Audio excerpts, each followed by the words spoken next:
Assalamualaikum warahmatullahi wabarakatuh. Selamat pagi Pak Febri dan teman-teman sekalian. Perkenalkan kami dari kelompok 9 akan mempresentasikan materi mengenai manajemen referensi. Sebelumnya, izinkan saya memperkenalkan anggota dari kelompok 9. Yang pertama adalah Dea Intan Anggraini dengan NIM 2003111361365. Kedua, Indrani Eka Prastia Zahroh dengan NIM 2003111613749 dan Sherly Olivia Laksana Putri dengan NIM 2004316196625. Seperti yang kita ketahui bersama, referensi adalah suatu informasi yang dapat dijadikan sebagai rujukan. Referensi sendiri memiliki tujuan untuk memperkuat pernyataan atau argumen, dan yang terpenting adalah untuk menghindari adanya plagiarisme. Referensi merupakan sumber informasi yang akan digunakan dengan mempertahankan kevalidannya. Oleh sebab itu, referensi juga dibuat dari sumber-sumber yang terpercaya dan valid agar nantinya pembaca dapat lebih bisa mempertanggungjawabkan informasi yang telah mereka dapat untuk disampaikan ke orang lain. Berikut perangkat manajemen referensi yang telah kelompok kami kutip dan juga telah terbukti kevalidannya. Untuk yang pertama, kami akan membahas mengenai perangkat manajemen referensi Jabref. Jabref merupakan program Java yang multi-platform dan open source. Sebagai program untuk menyunting basis data BibTeX, format file yang digunakan Jabref adalah BibTeX, yaitu standar format bibliografi pada LaTeX. Jabref mempunyai fitur mengurutkan dan mencari isi dari basis data, dan Jabref tidak hanya sangat berguna bagi yang menggunakan BibTeX atau SageMaker, namun bermanfaat juga bagi yang menggunakan sistem referensi lain atau yang sekedar ingin merapikan sumber pustakanya. Jabref memiliki fitur sitasi otomatis yang memungkinkan pencarian terhadap sitasi dari database PubMed atau Medline. Hasil sitasi dapat secara otomatis disimpan dalam format BibTeX dan file dari Jabref mempunyai ekstensi bib. Selanjutnya, bagaimana cara menginstal Jabref? Cara menginstalnya dapat mengikuti langkah sebagai berikut. Yang pertama adalah dengan membuka browser dan memasukkan link sebagai berikut, kemudian klik download, dan pilih Jabref strip 2 strip 10.setup.x untuk Windows, lalu dapat ditunggu hingga aplikasi tersebut dapat terinstall. Lalu cara otomatis menggunakan Jabref, yaitu untuk memulai manajemen referensi yang baik menggunakan Jabref, maka dapat diikuti langkah-langkah sebagai berikut.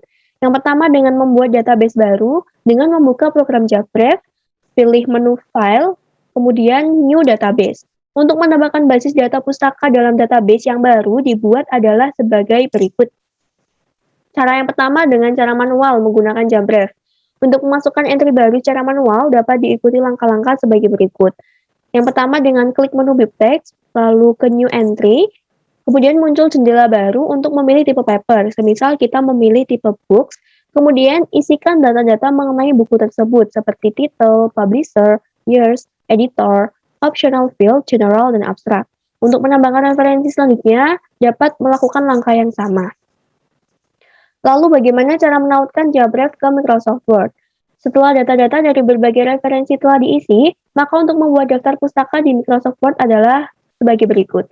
Yang pertama dengan membuka Jabref dan database yang akan di-list daftar pustakanya, kemudian pilih list daftar sitasi yang akan dibuat daftar pustaka, kemudian klik File, Export, kemudian beri nama file yang telah diekspor tadi di file name, kemudian di bagian Files of Type dapat dipilih type style-nya, seperti sebagai contoh hardfast.rtf, kemudian klik Save. Lalu membuka file yang telah di-save di langkah nomor 3 itu dapat menggunakan program pengolah kata seperti Microsoft Word, kemudian daftar pustaka telah dibuat secara otomatis. Selanjutnya dilanjutkan oleh rekan saya. Yang kedua adalah Zotero. Zotero merupakan salah satu piranti lunak manajemen referensi yang sangat berguna bagi penulis karya ilmiah yang bekerja dengan banyak sitasi, referensi, maupun bibliografi. Nah, untuk cara menginstal Zotero sendiri, yang pertama, kita harus membuka browser Firefox atau Google Chrome pada PC, kemudian kunjungi website resmi di https://www.zotero.org/, lalu download aplikasi pada link https://www.zotero.org/download. Dan step terakhir, kalian bisa install Zotero for Firefox ekstensi dan Zotero standalone. Nah, cara mengumpulkan pustaka menggunakan Zotero secara otomatis, untuk yang pertama, kita harus melakukan pencarian dan pengumpulan pustaka dari Google Scholar. Pada ujung kanan kotak URL browser atau perambil otomatis akan ditambahkan icon folder. Kemudian, klik icon, lalu akan muncul jendela baru berisi daftar seluruh pustaka yang ditampilkan pada halaman peramban. Bisa dipilih sebagian atau semua. Lalu klik OK. Kemudian untuk halaman web biasa, pada ujung kanan kotak URL, mungkin ditampilkan ikon buku terbuka. Selanjutnya, klik ikon tersebut untuk memasukkan data pustaka halaman web yang sedang terbuka. Bila pada bagian kanan kotak URL tidak tampak adanya ikon, klik kiri halaman web yang sedang terbuka. Pilih Zotero pada jendela yang tampil, lalu pilih Create New Item from Current Page. Step terakhir, cara lain untuk memasukkan pustaka dari internet, klik icon Create New Item from Current Page atau di bagian atas panel utama, atau dengan cara klik icon Add Item by Identifier. Identifier adalah kode khusus pustaka, misalnya ISBN atau International Standard Book Number atau ISSN, yaitu International Standard Serial Number, DOI, atau Digital Object Identifier atau PubMed ID. Klik icon tersebut, kemudian pada kotak yang tampil, masukkan untuk pengidentifikasi yang tersedia lalu tekan Enter. Nah, untuk cara mengumpulkan pustaka menggunakan Zotero secara manual, berbeda dengan cara mengumpulkan pustaka menggunakan Zotero secara otomatis. Untuk cara manualnya, kita harus buka program Zotero terlebih dahulu, kemudian klik icon New Item atau tanda plus pada bagian atas panel utama. Lalu pilih tipe pustaka yang datanya akan dimasukkan, apakah berupa buku, bagian buku atau bab, dan seterusnya. Nah, untuk memperoleh tipe pustaka yang lebih banyak, klik pilihan More, pilih tipe pustaka yang sesuai. Nah, pada panel kanan akan tampil halaman info pustaka sebagai tempat memasukkan data pustaka. Tidak semua rincian data pustaka pada info pustaka diisi, tetapi isi yang informasinya tersedia saja. Begitu data informasi pustaka diisi, maka ringkasnya akan ditampilkan pada panel utama. Selanjutnya, untuk menambah pustaka berikutnya, klik icon New Item. Lalu, untuk memasukkan data penulis, nama penulis dapat dimasukkan ke dalam satu kotak atau nama depan dan nama belakang ke dalam kotak terpisah. Pemilihan dapat dilakukan dengan mengeklik kotak kecil di sebelah kiri tanda strip.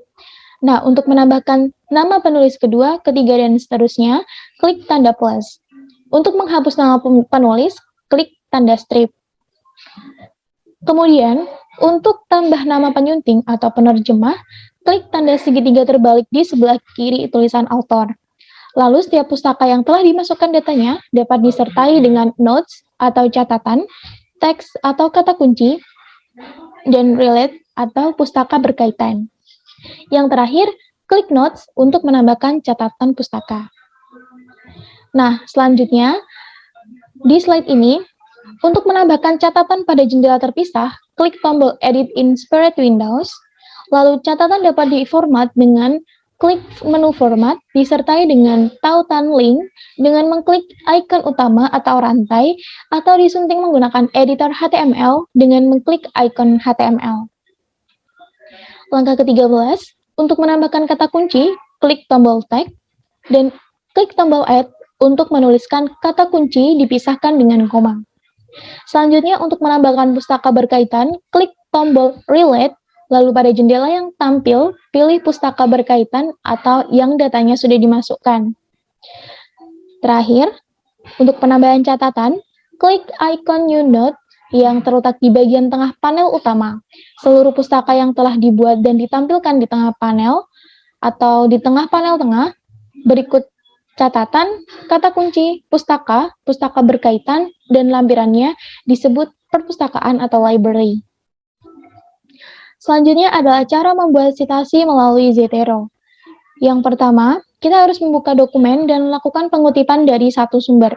Sebelum Zotero digunakan, untuk citasi kutipan tersebut, klik icon Zotero Set Doc Prefs untuk memilih style referensi yang akan dipakai. Lalu, tempatkan kursor di bagian yang akan diberi citasi, depan kalimat atau di belakang kalimat hasil kutipannya. Pilih basis data dari perpustakaan Zotero yang akan disitasikan. Lalu, klik icon Zotero Insert Citation dengan terlebih dahulu memposisikan kursor di tempat dalam dokumen di mana rujukan akan dimasukkan. Selanjutnya, jika ada melakukan penyuntingan pustaka sebelum pustaka dipilih sebagai sumber rujukan, klik icon Zotero Edit Citation. Kemudian, setelah selesai menulis, letakkan kursor pada bagian paling bawah atau akhir halaman untuk membuat bibliografi. Kemudian, klik icon Zotero Insert Bibliografi untuk membuat daftar pustaka secara otomatis. Dan daftar pustaka yang telah dibuat dapat diedit dengan cara klik icon Zotero Edit Bibliografi. Kemudian untuk memperbarui perujukan dan daftar pustaka, klik icon Zotero Refresh, dan apabila saat melakukan perujukan terjadi kesalahan dan ingin menghapus rujukan yang telah dibuat, klik icon Zotero Remove Code. Yang ketiga, ada aplikasi Mendeley.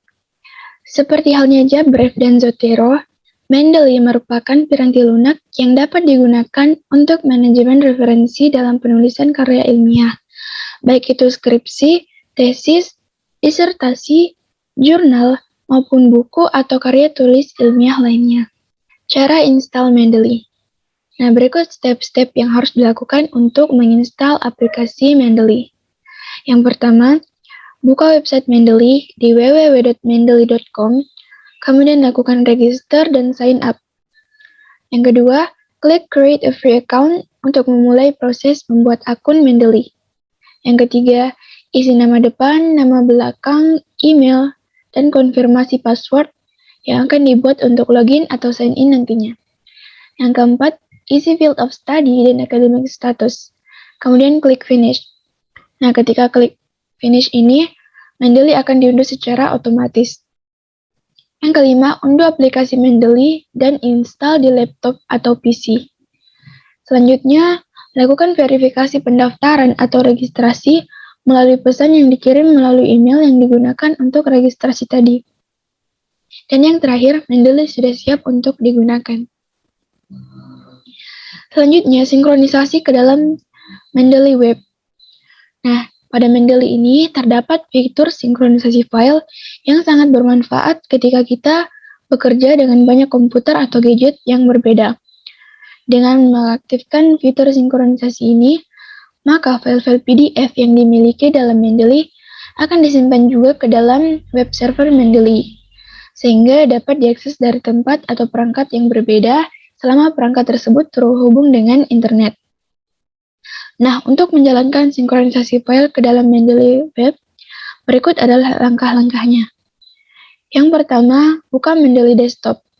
Kemudian pilih All Documents pada panel My Library. Selanjutnya, pilih Edit Settings, atur Synchronization Options sesuai dengan kebutuhan. Dan yang terakhir, klik Save, lalu Sync. Membuat citasi dan daftar pustaka. Untuk memulai citasi dan membuat daftar pustaka, pastikan bahwa Mendeley sudah terintegrasi di dalam perangkat lunak Word, prosesor, Microsoft Word, atau sejenisnya.